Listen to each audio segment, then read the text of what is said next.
let's see if I remember how to do this.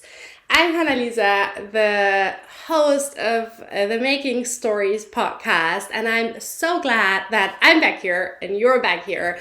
And together we'll have hopefully a really good time with episode 46 today. If you're new here, this is a podcast mainly about knitting, thrown in with a little bit of shop news about Making Stories. Making Stories is an online yarn shop focusing on sustainably produced yarns and notions. And we also have a publishing side to the business where we publish a knitting magazine called Making Stories Magazine twice a year. And we're also going to talk a tiny little bit about that today because our next issue is just around the corner. If you're a returning viewer, you might have wondered where I've kind of been, because I think I dropped 2 podcast episodes, or like I failed to drop 2 podcast episodes, and I'm really sorry about that. It was an unplanned hiatus. If you've been following us, anywhere, be it here on the podcast or you're subscribed to our newsletter or on Instagram, you know that I was traveling to Unravel in Farnham in February, and there was a lot of work leading up to that, just because, I was gone for almost a week and I wanted to get as much done before that as I could. So I dropped a podcast episode there. And then when I got back, I got so incredibly busy packing up all your orders, which is amazing. That I also didn't have time to record a podcast episode then. But I'm back and I'm hopefully sort of able to get back to my regular 2 weeks rhythm, because I actually really like that.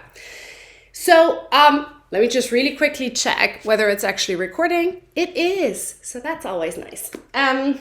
So before we get into all of the goodness that is today's episode, I want to say a huge thank you to all of you. As I said, I was incredibly busy packing up orders the last 2 weeks, and there are a few reasons for that. The first one being that you just completely blew me away with your response to our back issue sale. So I decided to do something fun while I was traveling. And that was doing a back issue sale for, our issues 1 through 8, at least the ones that we still have print copies for. And I marked them down to €5 per copy. And I had not anticipated there to be over, I think in the end, it was over 200 orders. And we're a small business. I have a tiny team, but the person who is picking and packing all of your orders is me. And so I was like, wow, this is so cool. Also, this is a lot of work, which I don't mind at all. It's just not something that I had kind of budgeted time for. And so that took up a really big chunk of my time. And then at the same time, a few other things were also shipping out. So just a little shipping update to start things off with, in case, you are wondering or you're waiting for something for us. So all back issue sale orders have gone out. Almost all Manchelopis pre-orders have also gone out already, like about 2 weeks ago now. A week and a half ago now. There are a couple of exceptions because our reorder didn't include some of the colorways that you pre-ordered. And if you haven't gotten a shipping notification for your Manchelopis order yet, then know that it will likely be dispatched this week, because I placed a reorder immediately that is on its way from Spain to us. But other than that, if you've gotten a shipping notification for your Manchelopis order, then it's on its way. Next up, subscriptions for issue 9. They're also all out the door. The ones in Germany are starting to arrive already, or have started to arrive already in the past week, and the ones that are traveling a little bit further should be arriving this week. Then also pre-orders for issue 9, they've also been shipped out. So if you placed a pre-order until the end of last week, then that's also on its way. Lastly, April sock boxes and April sock skeins are also on their way to you, which makes me incredibly happy because they are so good. Like seriously, they're so good. I'll be revealing the contents of the April sock box in April, after the official open date, which is April 1st. So in the first podcast episode of April, I'll show you the yarn and I'll show you the stitch markers and I'll show you the extra little surprise.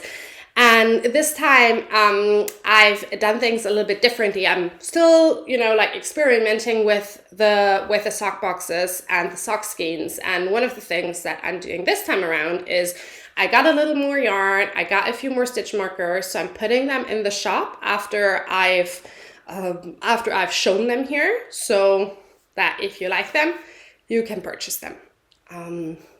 So yeah, that is all that out the way. Just really quickly checking, it's still recording, I'm hoping. Yeah, we had like a few camera glitches in the last few weeks, so I'm kind of hoping that everything is going well. Because my lovely in-house tech support, my dear husband, is not here. So yeah, I'm able to fix most things myself, but like our really good camera I'm not super familiar with, which is something that I really want to change because I really want to improve my photography game this year. I have no idea when I'll have time to do that, but until then, he's being very, very patient with me and trying to show me how to better use it to take better product photos. So yeah, thank you for that. Love. So, what have we planned for today? It's going to be a slightly longer episode. I'm not afraid. I think I have 2 finished objects that I want to share with you. I have 2 works in progress that I want to share with you. Then we'll have a little section that is quite rare on the podcast, which is an acquisition section, because while I was at Unravel, I picked up some lovely things from friends of mine, and I want to share them because I picked them up because I truly, truly love them, and they're made by amazing makers, so I think they deserve the spotlight. We're going to wrap things up at the end with a little shop news section, just so that you know what to expect from us in the next few weeks. Yeah, and that's it. Just looking at my little note paper here. Yeah. So come on in, settle in, grab a cup of tea, grab a cup of coffee. I don't have any here. That was not great. We'll deal with it. It's fine. So let's start with finished objects. So the last time that I recorded, I was working exclusively on one project that I really, really, really wanted to finish because I had a specific vision in mind that this would be the cozy, oversized sweater tunic that I would be wearing with leggings and stuff. And it's finished. It's actually been finished for now over 3 weeks because I wore this out. I couldn't wait. I keep thinking, I shouldn't wear my finished knits until David and I have time to do a little photo shoot because I also want to write a blog post about them. But then I just really, really want to wear them. So the blog post and the photos are still coming, but I decided to wear it anyways because I couldn't wait. So I wore this cloud of a thing on my way to Unravel, and then for a good portion of, when we built up our booth. And when I say we, and there's also a big thank you there, I say, like, we means Johnny from Garth and Nora and I, because I was super, super lucky. Johnny invited me back to be his booth help at Unravel. So Garth and Nora is one of the sponsors of the event and has like a beautiful room that we filled with lots of their gorgeous yarn, and I was able to and allowed to come back and sell that gorgeous yarn, and it just made me super happy. So thank you so much, Johnny. I don't think you're watching the podcast, just in case you are. So let's get back on track with the thing that I wore on my train, because I took the train to London. My Gentle Lopi tunic by Melody Hoffmann. And as as with all my FOs, this is going to be a slightly longer section about it because I want to wrap up everything and like talk a little bit about the experience and thingy. We're going to start by talking a little bit about the yarn and why I decided to knit this particular pattern. The yarn is Manchelopis, the unspun yarn that we launched in the shop in January. Manchelopis is a beautiful yarn made in Spain by a company called Wool Dreamers, which is actually a family-run business, 4th generation mill. And Oscar and Arantxa, who are sort of my main contact people there, reached out quite a while ago, about a year ago, to ask if I'd be interested in seeing some of their yarns because they felt that their ethos would very well match with ours. And I said like, yes, because after I checked them out, I was like, yeah, this absolutely matches our ethos and our values. And also I'm really curious to see some of that unspun because it was around a time where, you know, Lopi wasn't really in stock and Manchelopis became more and more popular. And it's like, I kind of really want an unspun yarn in our shop. I really, really like the samples that they sent me. And I was so happy that, you know, they wanted to work with us as a stockist and then waited for the right time to introduce those beautiful yarns to you. And I felt like January, the start of a new year, would be a really good time to do so because at that time, I know for myself, I'm craving comfort. Coming off of a really intense holiday season, no matter whether or what you're celebrating, you'll likely have spent a lot of time with people. And I actually don't know who of you knows this about me. I am very much an introvert, especially in terms of what brings me energy and what sucks energy out of me. I adore spending time with people. Like I really absolutely do. Like those 3 days at Unravel, oh my God, like such a high. Like I absolutely love it, but it just completely drains my energy and I build my energy back up when I'm alone. Classic introvert here. So that, you know, kind of led me to, I don't think I'm the only one feeling like this after an intense holiday season. So I'm kind of craving those comfort knitting projects and the comfort wearing projects. So the things that are kind of mindless, you know, that really just make you very happy and calm when you're knitting them, but also that kind of make you very, very cozy when you knit them. And unspun yarn, Manchelopis, felt like the perfect choice for that kind of theme. And then, a good few months before we launched it, Melody Hoffmann came out with a new pattern. And I immediately knew that I wanted this in my wardrobe in Manchelopis because it's kind of the synthesis of what I just said in a sweater. So the cozy comfort, which to me means oversized, very, very lightweight, you know, easy to wear over the thing that is just super comfy, which is leggings. And so, yeah, I really, really wanted that. So I set aside, you know, a sweater quantity of Manchelopis for me and then cast on. And I am so happy and I am so proud of this, and it's such a great sweater. It's everything that I wanted it to be. It is super cozy. It is super comfy. I'm going to put it on, don't you worry, so that you can see how it fits on me. Sort of moving on from yarn to pattern, let's quickly talk about the colorway that I used. This is Gris Medio, so the medium gray, which is very much a warm gray. So it's a gray brown. Manchelopis comes in a good few undyed shades, and then also 6 dyed shades. And I think it would be gorgeous in every single one, but I wanted something that would work with blue and with black, and yeah, I'm really, really happy with this. I'm usually not a person who's drawn to browns, and this is very much my kind of brown thingy. Like it's on the colder side. So I'm very, very happy with that.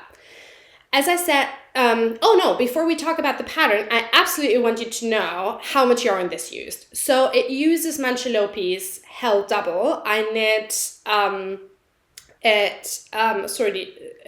knit it exactly to the pattern gauge, and I used 350 grams, which is 3.5 plates. So if you want to make this in size 1, like I did, you'll need 4 plates of Manchelopis, which is like... This is like, I mean, I don't think I have one other sweater in my wardrobe that is under 400 grams. So it's incredibly light. And still, I'm going to put this on and then maybe stand up so that you can see how it actually fits me. So, okay, I'm going to climb up on the chair so that you can see where it hits. So it kind of hits like it's over the bum, which is nice. And it has this nice, really nice split hem. So I am super comfortable wearing this with leggings. It is oversized. So as I said, I knit the size 1. I'm going to talk a little bit about sizing in the pattern in a second. Size 1, I'm a 98 centimeter bust circumference. And for me, this came out exactly the way that I want it. I like leaving the cuffs rolled up. You can certainly roll them down here. But I quite like the look of it. And I actually really enjoy that it's really warm, but it also kind of leaves my wrists bare. So I've never been cold in this sweater, but it's just really good for when you're actually working on your computer or you're doing something with your hands, or like me, you tend to run a little bit warm when you wear a sweater. So this is really nice. I was a little bit worried because one of the really good properties of unspun yarn is that it traps air so well. It's really, really warm and at the same time really lightweight. And I don't actually like being warm. So I'm always trying to find sweaters and sweater patterns that are not too warm for me. And this definitely did the trick. It has these really nice longer sleeves, and it also has these braid details that you crochet on afterwards, which was actually really, really fun and not too difficult to do in the unspun yarn. I was a little bit apprehensive or like just thinking like that this might be a bit, not so great with unspun because the yarn would break easily, but that wasn't a problem at all. You can definitely see that I've worn it. It's pilled a little bit, but I don't mind at all. So yeah, I'm just really extremely happy that I have this in my wardrobe, and putting it on and recording about it just makes me want to take David and like do a little photo shoot and get it over with so that I can still wear it while we have a few cold days in Berlin. It's supposed to get warmer now, but yeah. I want to talk a little bit about the pattern. It is on the surface, and I mean also technically when you're knitting it, it's a pretty straightforward pattern. It is a top-down raglan construction that has you start with the neckline, and then there's quite a lot of short row shaping to get the neck fit right, which I really like. And then it is just straight raglan, work, increasing every other round until you then split at some point for the sleeves, and then is in the round for the body until you get to the split hem, which is where you put one half of the stitches on hold and then you work flat for a little bit of time and then add the ribbing. And then, when you're done with that, you then have the sleeves. The sleeves actually were surprisingly fast because, as you can see, it has quite a deep yoke. So there's not that much sleeve left to knit because you do a lot of the work that actually creates the fabric for the sleeve. As you can see, like here's my shoulder, and this is where actually the sleeve knitting starts, right? Like, so all of this portion of the sleeve like half of the sleeve is already done when you've split for the body. So that's quite nice. Yeah, and then at the end, you know, you do the braids with the crochet hook and you're done. I will say that I found the pattern itself is okay written. Like if you've, you know, maybe knit a sweater or two, you'll know what to do. I found the sizing really confusing because the sizes in the pattern don't actually match the ease recommendation. So, you know, like the general math behind this is, let's take chest circumference as an example. You have a nude chest circumference, which for me is 98 centimeters. You have an ease recommendation, which is maybe like 20 centimeters. So the sweater will actually come out at 98 plus 20 centimeters, so at 118 centimeters, to give it, you know, more space. That's what we call positive ease. And then you would say the finished chest circumference is 118 centimeters. Now, often you have like a range because grading is difficult, but generally this is how it should work. You know, if you have a pattern that says nude chest circumference or to fit X chest circumference plus the ease recommendation, you should arrive at the finished object's chest circumference. Which for this pattern, it doesn't. Like it says to fit bust circumference X, and then an ease recommendation, but that is very different from what it then says in the schematic is the actual finished chest circumference. Now, maybe there's been an update, I don't actually know, but it thoroughly confused me. So what I ended up doing is, after I swatched, I actually took the stitch counts for, you know, after you've increased and then split for the sleeves. I took the actual stitch counts of the chest and then did a little bit of math to see which circumference I would end up with, which led me to, you know, like the numbers that are in the schematic. Those are the ones that are the finished bust circumference, the finished chest circumference, and that kind of led me to, okay, I'm gonna knit size 1 instead of size 2, because technically if I had you know, followed the recommendation in the pattern to fit a chest circumference of 98 centimeters, I should have knit a size 2, but that would have given me way more ease, and I think this is exactly how I want this to fit me. So just be aware, if you're knitting that pattern, that, you know, you might want to double check that you're actually knitting the size that you want to knit based on the numbers that are in the schematic.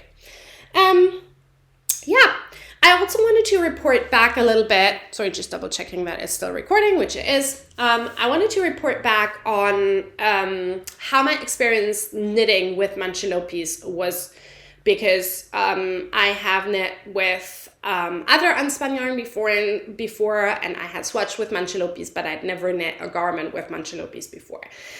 As I said, this gentle Lopi tunic is worked holding 2 strands of Manchelopis, which is great because I actually don't have a plate with me, but you can check out any of the previous podcast episodes. The plates of Manchelopis, they come already wound up with 2 strands, so you can just knit away from the plate right away. And I know that some, you know, blog posts and some people who have worked with unspun yarn before have or do recommend that you hand wind the yarn into a ball. I didn't find that necessary at all. I worked from the outside of the plate, and that was perfectly fine. Like, you just, you know, like, you can't really pull the yarn, so you just have to unwind it a little bit and then you continue knitting. But I didn't pre-wind it into any balls or anything like that. I did it on 5mm needles, and then for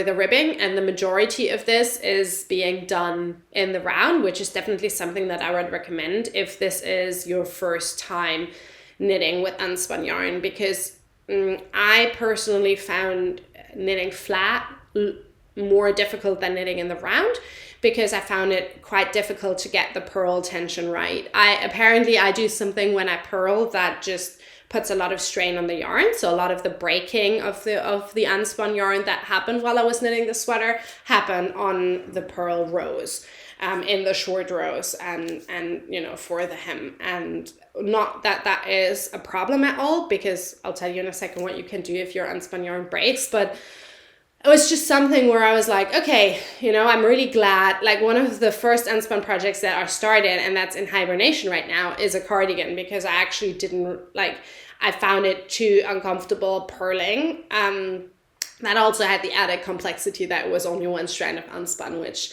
is a little bit more difficult to knit with than if you hold two strands together. I would say, if it's your first time knitting with unspun, this is a really great pattern. Because it is really straightforward, and it is also forgiving, and it's just also really fun, and it grows really quickly. The thing that happens inevitably with unspun yarn is it's going to break when you knit with it. Either not because it's spun irregularly, that I didn't find that to be the case at all with a Manchelopis, but sometimes you put a little bit too much strain on the yarn and then it just breaks. Now, what I did first was spit splicing the yarn together. I did not like that. And I know this is something that a lot of people, again, recommend doing. But what I found is what you do with that is you take two very, very fluffy ends of yarn, and in order for them to hold together, you have to make them a little bit wet, and rub them against each other so that they felt. But that is kind of a little bit like almost mini spinning the unspun yarn. So you end up with two fluffy yarns, and then in the middle, this tightly pressed together piece, which will hold, but it's also just really thin, and a lot thinner than any of the other bits and pieces. So I quickly stopped doing that, and instead what I would do is I would just when the yarn would break, I would usually knit back a few stitches so that I had about this much yarn still on the needle. And then I would take the working yarn that was broken, and just hold it double so that I would hold 4 strands of Manchelopis at the same time, knit with those 4 strands a few times, and then just continue knitting with the working yarn with the 2 strands. Because I found that this actually doesn't show up in the finished fabric at all. It really secures those two ends of yarn together. And it was just much, much quicker to do. And I did that quite often here, and you can't see that in the fabric at all. So that would be my recommendation.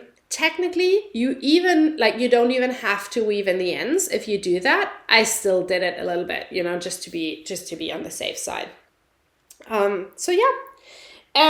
Last but not least, this yarn bloomed incredibly while blocking. So it's really it's like a cloud. It really just puffs up, and it's beautiful. It's absolutely, absolutely gorgeous. We're at 29 minutes. I've talked about one of the things on here. So this is a long podcast episode. But I actually like doing that, with the finished objects. I really like giving them the spotlight that they deserve. Last, in terms of, where to get Manchelopis. So we do carry Manchelopis. I have switched over from a pre-order system now to, what you see is what you get. What you see on the website that we have in stock is what is actually available to us to ship right now. At the moment of recording this, we have, I think, a sweater quantity in Pardo, which is the dark brown, and 1 or 2 sweater quantities of Lavanda, which is one of the new colors, a deep purple pink, Very, very stunning. We do have a complete reorder coming our way. So at some point, hopefully this week, the shop shelves will be stocked with Manchelopis again. If you would like to get a notification when it's back in stock, go to our website, makingmanstories.com, search for Manchelopis, and then leave your email address in the little box that is on the form for the colorway that you want, so that we know to email you when it's back in stock. Okay, let's talk about my next finished object, which is actually something that you haven't seen in the podcast at all, because this was my cast on while I was on my way to Unravel, and I worked on it since then, which is about 3 weeks, and it's done. And I'm really excited about it because it's a smaller version of something that I've knit before twice, and this is also going to kind of make an appearance in the shop at some point. I'm not really sure when yet, maybe later in March or early in April. Very, very dear friends of ours have just had their first baby, and I really love knitting for babies, and I love knitting blankets for babies. I've knit for my nephews, my sister's kids. I've knit like 2 adult-sized blankets in Gilead. I'm not actually sure. I think I've shown them on the podcast at some point. And for Oren, I made a stroller blanket, which he still loves to this day. And so I decided that for that particular baby that's just come to this planet, to also make a stroller blanket. And it kind of combined, like a few of my absolute favorite things. Kind of also goes in line with comfort knitting. Let me just first show you. So this is the finished baby blanket. It's not blocked yet, so I might block it out to a little bit larger. But this is about, I'd say, like 40 centimeters and like 80 centimeters or so. So good size, for like tucking around your baby when they're in the stroller, also later on, when they need something a little bit to cuddle. Or then, when they're even bigger, to play with their stuffed toys or dolls or anything like that. I used, roughly used, pattern by Pearl Soho that's completely free and available on the website, which is called the Colorful Corner blanket, I think. The ones that I knit before are called the Colorful Bias blanket or Color Block Bias blanket, something like that. And the principle is the same. And, once you've got the principle down, you can just play with it as much as you want to. So you start knitting at one corner and increase on both sides, sort of like you would do for a shawl, depending on the shape that you want. But and then you do that until you reach the widest point of the shorter side that you want to have.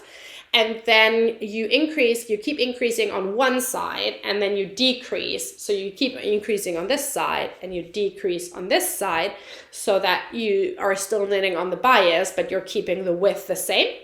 And then once you reach the opposite corner, you then start decreasing on these two sides. Not sure if I made that very clear, but it's a really beautiful, very easy construction, and it's knit and garter stitch, so it's perfect. Like, it was perfect for traveling, it was perfect for taking to dinner with me at Unravel, all of those things, like really, really good. And it also has a beautiful opportunity to play around with colors. So I asked for a nursery photo, and then decided to, pull out some colors that would kind of complement the color scheme that they were going for. And I used one of my all-time favorite yarns, which will be no surprise to anyone ever, Rerum Natura Ulysse. This is the yarn that I knit Oren's baby blanket, like Oren's stroller blanket in. For my nephew's ones, I used Gilead, and all of them have held up incredibly well. Like almost, especially when you're knitting it in garter, almost no pilling really easy to clean, really easy to wash. So really actually perfect if you don't want to go down the superwash route for baby things, also for blankets. And I use some of the colors that I really adore. This is Merlot. Just hold that a little bit closer. This is really gorgeous burgundy red. This is Amarante. So a stunning, sort of slightly colder red. Doré, just very true to its name, gold. And Poivre Blanc, one of the undyed shades, which is this lovely, warm, natural cream with a little bit of gray peppered in. And for this size, I used 5 skeins, but by far not all of it. So the triangle in Merlot and both stripes in Amarante and Doré used about, I would say, half a ball of Ulysse. And then for this one, I used 1 complete ball for the Poivre Blanc, 1 complete ball and a little bit of a second one. Which is fine for me. Like I'll use the rest with something else.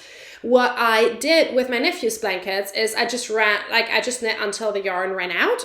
You do have to be a little bit mindful then that you can't just keep knitting. At the end of the day, you know, you'll need a lot of that contrasting color here. But you can certainly totally do that. So, this is finished. This is going to get a bath and then some photos because I really want to put together a few kits for this. Because I actually really think that they're great gifts and it's a super fun project, especially also when you need like a palette cleanser in between or something a little bit soothing, something suitable for traveling, sort of that thing. So I'm going to put together, you know, like a few different color combinations that I think work really beautifully in this yarn. If, you know, you have any color schemes that you like and that you would really love to see, do comment down below because I'd love to take that into account and put together color schemes, not only that I love, but that you love. So yeah. Okay. We're moving on to the works in progress section, and I've brought 2 works in progress. We're going to talk about the first one, I think, really briefly.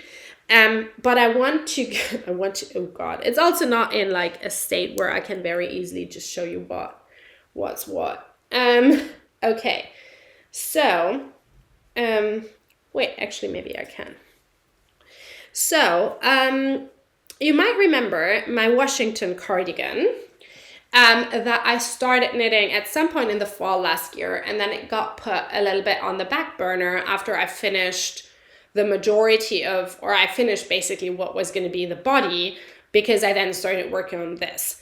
Now, after I finished this, and before I went to Unravel and worked on the blanket, I actually picked up the Washington cardigan because, you know, it wasn't almost done because there's a lot of kind of finishing that you need to do, but it was just sitting there and I was like, I really just want to have that in my wardrobe. So the last time that you saw this, it was basically a giant blanket with interesting shaping. And now it much more looks like a cardigan, doesn't it? Okay, so let me just show you here.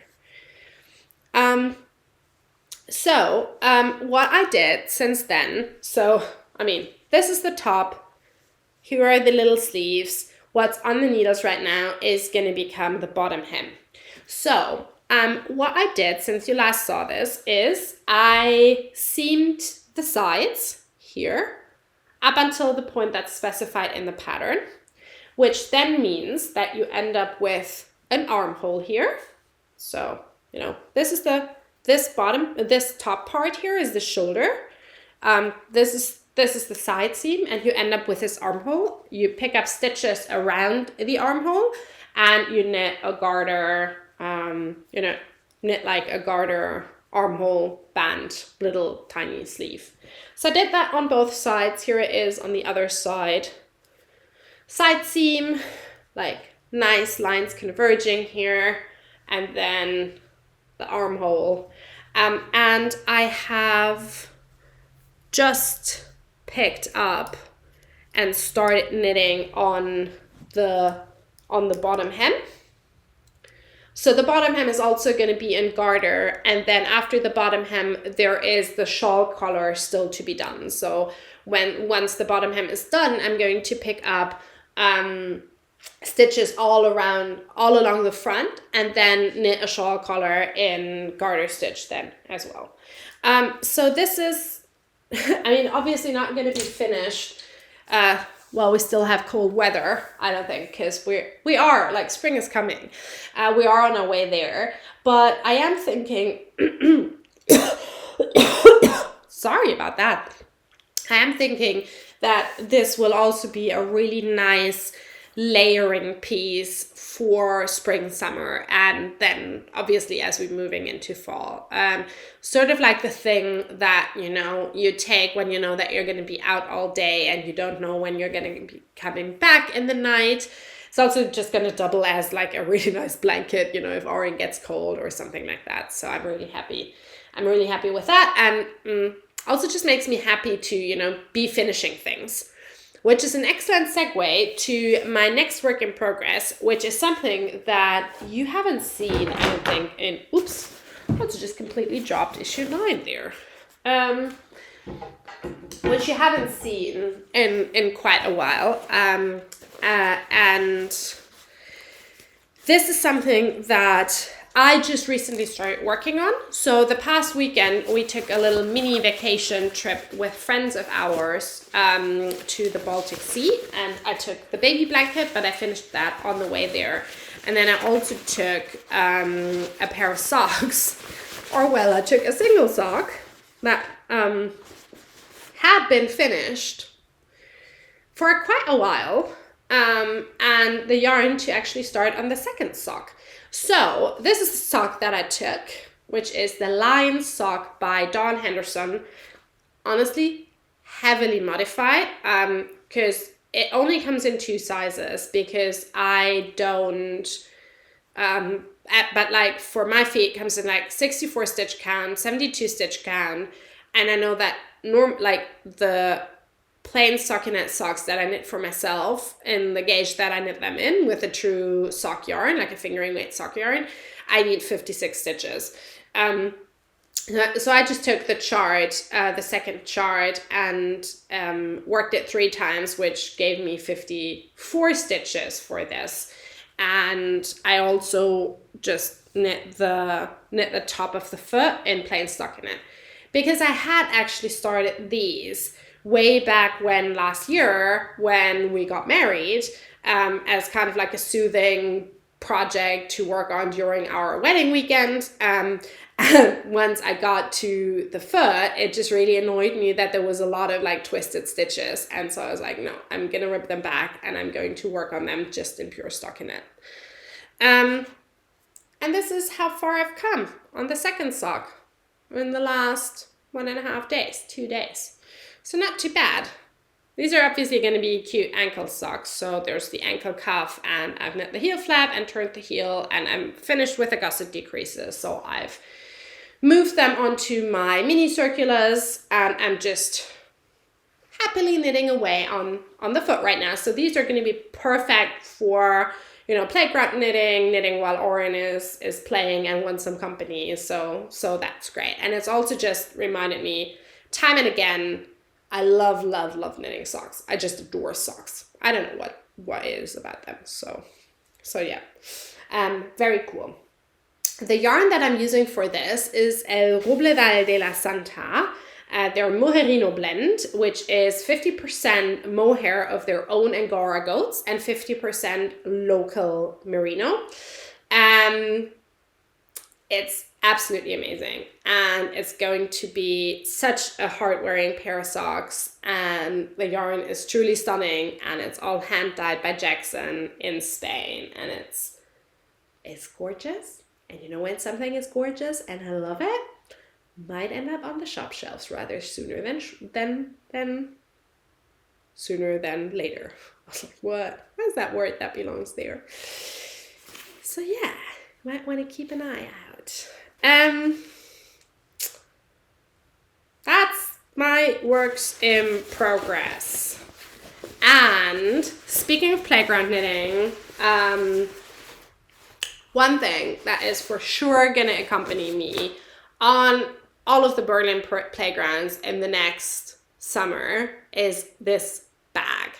So, as you can tell, this is the segue into the acquisitions part. I have been a fan of Hide and Hammer of New's work for a long time.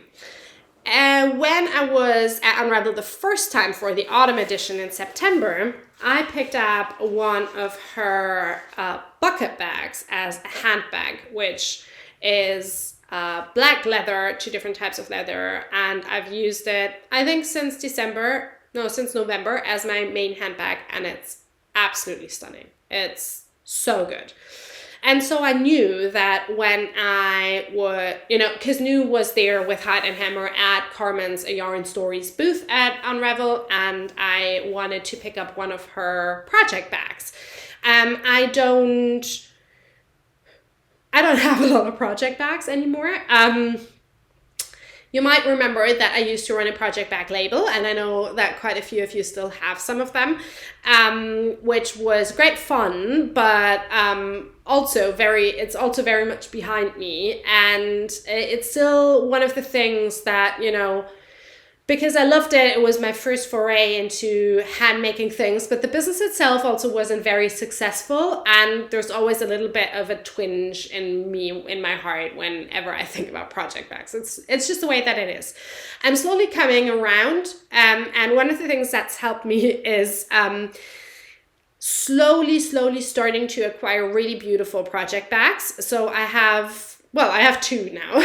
I have one of my dear friend Harriet from Wildwood Stitches, and now I have this. And I mean,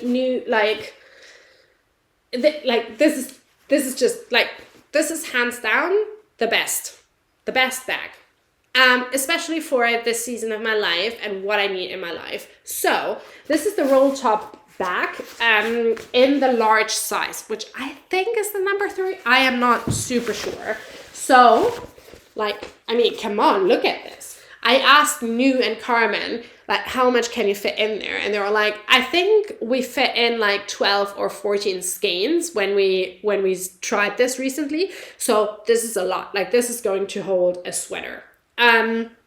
It comes with these leather, the leather closures. So this is I'm going to show you how to close it in a second. So this is one part of the leather closure. This is the other one. And it also comes with this handle. And all of this is just really, really useful. These are detachable, which is amazing. Because I actually learned from New, you can just chuck them in the washing machine. You can take off the leather handles and just chuck it in the washing machine. So I got the oilskin one in the mustard colorway, and I mean, classic me, right? The morning after I bought it, I spilled some salad sauce on it. You can hardly see the stain anymore. But New was just if it doesn't come out, you just chuck it in the washing machine. I was like, what? So you can totally do that. Just don't forget to, detach the leather, because the leather is not going to like the washing machine. All right. So, what you can do is you can just roll down the top. Dip, dip, dip, dip, dip, dip, dip, dip. You can just roll down the top until you have a little pocket that you can knit from. To your heart's content. You can then, which is something, if I don't have a lot of time, you can just close it like this. So, it has this little cute button that you can use to close it up. So, nothing's going to fall out, but obviously it's also not super secure. So you can, you can still continue knitting with it though. So, yay, this is super great. If you want to really close it, you can just roll it down like this, and then close it. Obviously you have 5 different buttonholes here. So, you know, up to the top you go. And then carry it. It has lots of pockets on the inside, but what makes me fall in love with it so hard is like this, because this is me. Like, I need my hands because I have a toddler and I like to knit, but I also need to pick up things and I need to do this and I need to do that. And more times than not, I'm carrying like 15 different things. And the thing that always falls off the wayside is my knitting. That's the first thing to go. I don't need to sacrifice my knitting anymore. Yay! Thank you, New. You saved me. So, super good, like just super good. Like the handle thing, I love it. It's great. Also, this thing is just like, you know, like whenever we were going out, like especially over the weekend, I just chucked my phone in here. I chucked my wallet in here. Like, it can double as a handbag. And it's stunning and it's going to last forever. It's just really, really well made. So yay! Hat and hammer, roll top bag. You want one. Trust me, really. I also got this shawl cuff, which also you can wear as a bracelet, as I am right now, from New, in the same, you know, cognac, nude colored leather, whatever, however you call it, because I really wanted that to wear my shawls, my one shawl. No, I have 2, but I have plans to make more, a little bit, you know, better, rather than just tying the ends and be like, that's it. So yeah, those are 2 of my acquisitions, and I'm so happy and so pleased with them. Then I'm just going to continue on the Unravel route. I picked up a few things from my dear friend Julie, who runs Black Isle Yarns, and you know, I love yarn festivals, to connect with all of you folks, to connect with all of, you know, our customers and our flock. But I adore them because I get to see people who I consider as friends and who, you know, I've been friends with for the last 5, 6, 7, 8 years since I started working in this industry. And one of the things that was so delightful about this year's Unravel was that I got to see a few people who I've been friends with and watching their business grow from the very start. And Julie's one of them. Katie from Katie Green is another one, whose business has just, you know, like it was so interesting. Like for both of them, the last time that we saw each other was at the last Edinburgh Yarn Festival, which was 2019. I was pregnant. That kid is now 3.5. Both Katie and Julie had like Katie said to me, Katie had a tabletop at Edinburgh Yarn Festival. I remember Julie had like a corner booth with like a few boxes of yarn, and both of them had magnificent booths at Unravel. With their work has just evolved and grown so much, and it just delights me to no end knowing that these fantastic people, you know, have been working their butts off, because running your own business is freaking hard, and like growing and evolving to where they are now. And it just makes me so happy, and it makes me so proud of them. And I can't wait to see where they go from here. So that was an absolute delight. Quick side note on Katie, that's actually something that I haven't brought, but I picked up some of Katie's British sheep breed tea towels, which we haven't had in stock for over a year. So they're now in stock. I think there's still a handful left. So if you wanted to get one of those, but you haven't, they're absolutely stunning. And I'm planning to get more of Katie's products in at some point later this year. But it's always a little bit tricky, you know, with the UK and Brexit, but we'll get there. So from Julie, I knew that I wanted a few very, very specific things. I knew that I wanted one of these delightful tiny butt vases that one of her friends, and I'm going to just see, isn't this made for one of her recent collaborations. It's just too good. So let me just quickly balance this again. Hello. Will you please stay put there? No, you won't. Let's do it like that. something we're holding before. Not anymore. Hydrangea, work with me. All right, cool, got that. Her name is Sally Knight. She goes by Sally Knight, so Knight as in Knight with a sword, so with K. Sally Knight Ceramics has an Instagram account and a web shop and makes this absolutely stunning pottery. I also wanted to pick up one of these really, really cute little pouches that were also part of the same collaboration collection box. These are sewn by Red Ruby Rose, and they have a printed, incredibly soft velvet front. So I picked one with succulents, and then a plant dyed back and lining. So the lining, which is like, I love these kind of things, right? You know this about me. So, you know, like it has a little sheet of paper inside, tucked inside, that tells you what this was dyed with. So the silk lining is dyed with reed flowers, and the back is linen, and that's dyed with iris root. I just adore this. Isn't it cute? Super cute. So yeah, and then I picked up, I'm gonna fall down. I also knew that I wanted to pick up one very specific skein from Julie. So Julie has a base that's called, and I'm going to butcher the name, I'm really sorry, Auchen. I would say Auchen, but this is probably not how you pronounce it. Which used to be spun, and it's going to come back as sport weight. And I had the pleasure of, you know, looking through Julie's sample rack and like touching a sample in the sport weight, and it's gorgeous. The latest batch came back from the mill, spun to a light DK weight instead. Those are the things, you know, you just roll with the punches as a small business owner.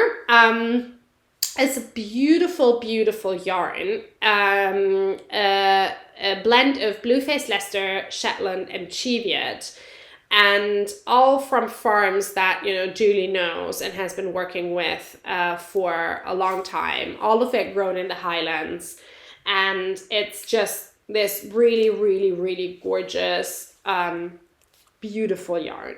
Like not scratchy, hard wearing. Very beautiful. And Julie naturally dyes her yarn that she has custom spun for her. And she has this colorway named Koselig. She dyes with alder cones, walnut, and kutch. And it has these gorgeous brown specks on it. Brown and golden. And it's just something that I saw and I was like, I need this. So this is going to become, I think, a hat, just a simple hat for me, because I just really want the yarn. I really want the yarn to shine. You know what's also really cool? Like on the ball bands, Julie has a little map with where the sheep live. So that's super, super cool. It was so funny. So I picked this up, I think, on day 1.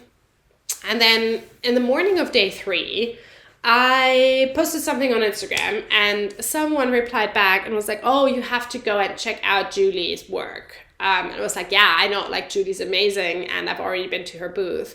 And then that person also said, like, her Killen sock base is one of the best natural sock bases that I've worked with ever. I was like, oh, okay, I need to get that.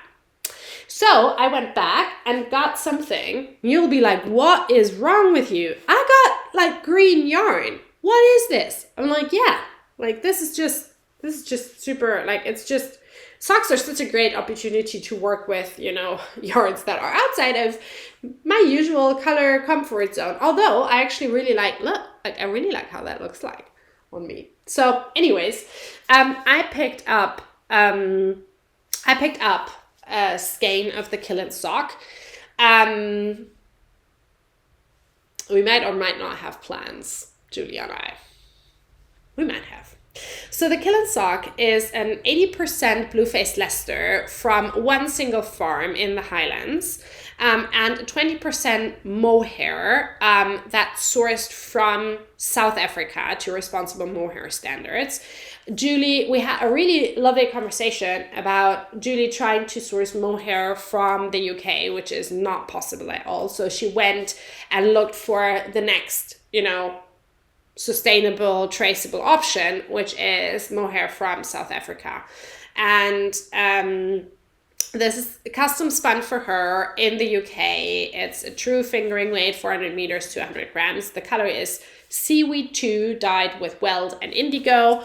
And I can't wait to get this on my needles. Just gonna make a pair of beautiful plain stockinette socks with it. So yeah, thank you for the recommendation, folks. I love that.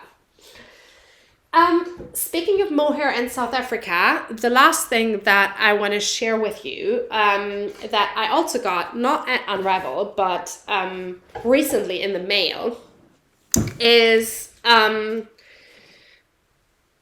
also mohair from South Africa. I got a skein of my friend Ulysse's new sustainable, responsibly sourced mohair silk base, which is aptly called Cloud. And it feels like a cloud. And I couldn't resist. Eula recently launched this in her last shop update. I think she's almost sold out of this yarn right now, but she has a shop update planned for the end of March. So do subscribe to her newsletter if you want to get some of this.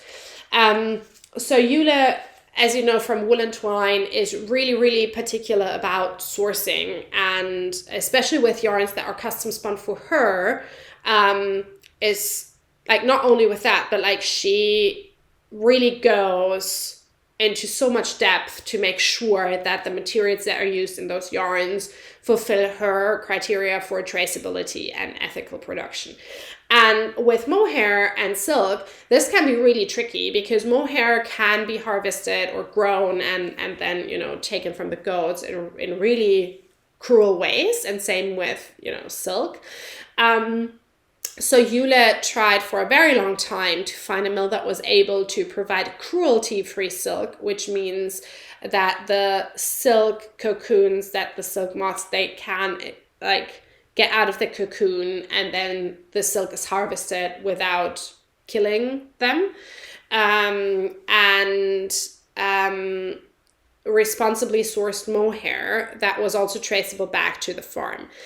And she found this amazing mill in South Africa that was able to work with both. So she has a custom spun 72% traceable mohair fiber. The really interesting part about this is that it's traceable. So it's really traceable back to the individual farms, and all of the mohair that is used in this is sourced according to the RMS, Responsible Mohair Standard, which is the best standard out there for mohair.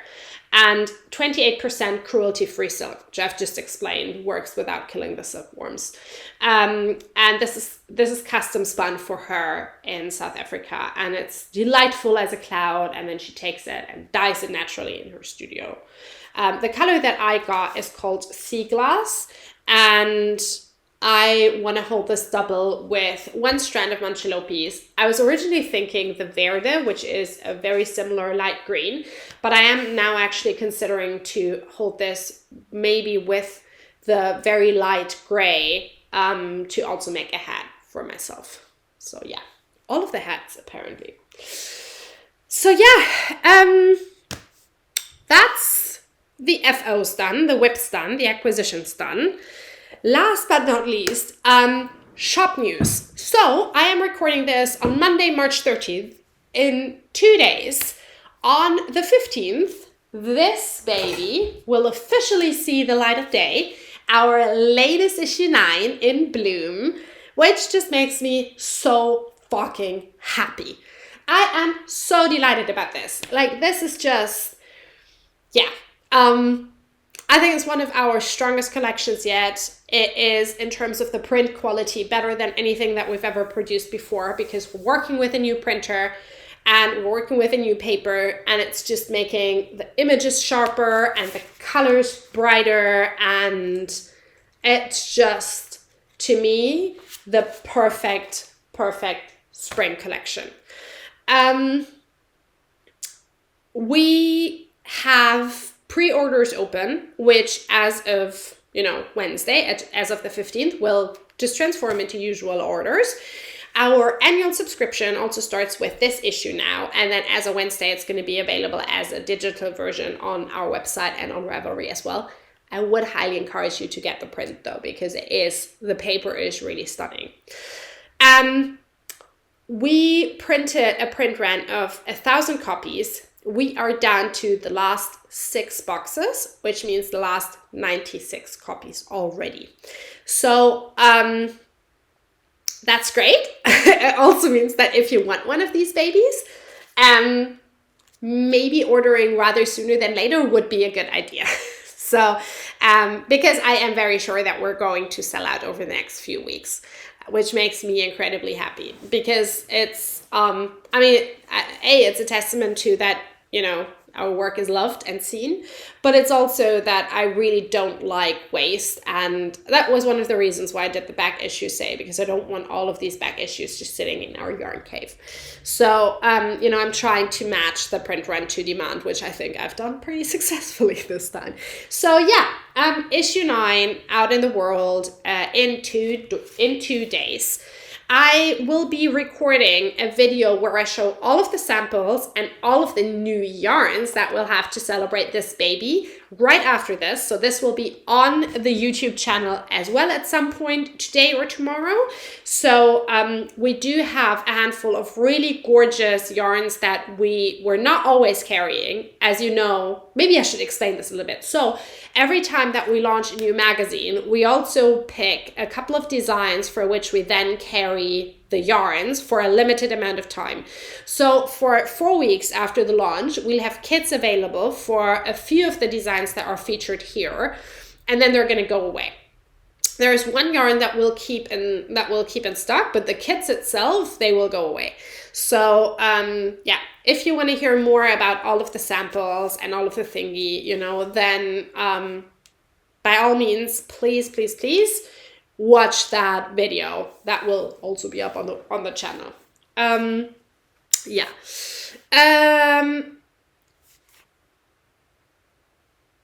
little shop outlook. I was kind of debating there for a second whether I wanted to share that with you or not, but I do want to share because I want you to know what's coming in March as well. So at some point in March, if everything goes according to plan, we will have kits for the baby blanket in Rerum Natura Ulysse. We will also have the Rerum Natura's Antigone back in stock, which is their sport weight linen yarn, which has gotten a massive upgrade. I can't wait to tell you the story of where they source their flax now, because it's absolutely fucking fantastic. And we'll have all of the colorways. So last year, this yarn sold out in a flash because there was such limited flax supply that Rerum Natura had to limit their selection to a handful of colorways. And we got all of those, and they sold out, I think, in like 48 hours or something. This time we're getting all of the colorways, and this is going to be the first batch. So I am really excited about that. We'll also have 2 special sort of limited edition yarns that are coming to the shop. So one is a true limited edition yarn from Emma at Woolly Mammoth Fiber Co. And the other one is a yarn that we'll have a first batch of, and it's dyed by Saskia from Ovis, etc. And I'm really excited about both. I am hoping that I'm going to get both on the needles so that I can start showing you in the next podcast episode, because they're really good. So that's a little outlook on what's going to happen in March. And then, as I said, in April, we're going to have some more of the yarn and the stitch markers that we had in the April sock box. That was a long episode, but I really, really, really enjoyed it. And I hope you did too. I missed you, and I missed being in this space. So I'm really pleased that I now get to record the sample video and then edit all of that and put it out in the world. If you like this episode, do share it with a friend or 2 or 5. Give it a thumbs up and subscribe, because that just generally helps us get seen on YouTube, which is, I think, always good. And you can find everything that I talked about in the show notes down below. If you want to shop with us, makingmadnessstories.com is where we're at, and I would love to welcome you back here in 2 weeks. See you then. Bye.